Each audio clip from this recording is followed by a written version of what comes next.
Well, Gill's interest was actually in the policy outcomes, but particularly interest in the social policy outcomes.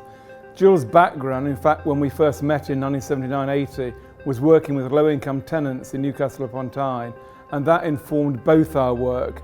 It's the sense of what can you do to empower local communities to get control over their energy future, and that really drove Gill's commitment to energy policy.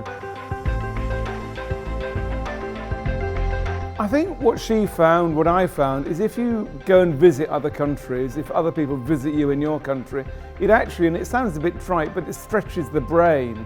People often ask you very simple questions about what's going on in your home country, and the simplicity of the question causes you to think.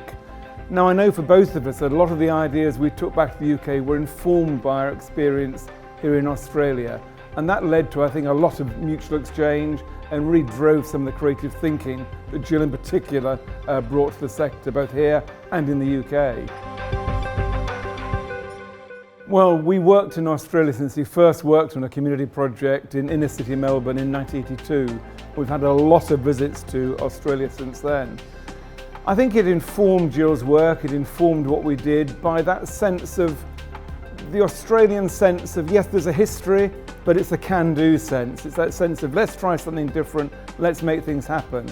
And I think that really informed Gill's work and really drove us both to maintain our long-term commitment to working in Australia, to visiting Australia, and to actually being here quite a large part of our careers. The travel scholarship really plays into the international work that Gill did, and I know when she was appointed to the Board of Energy Consumers Australia, one of the things I think she brought to that, and I think one of the things that led to her appointment, was bringing that international experience. So the travel scholarship, I think, plays to that, and I've certainly been delighted with the two people I've met so far and the contribution they make to policy thinking. I think the real challenge is how it's then translated into the Australian policy community, and that I think is something we all need to work on.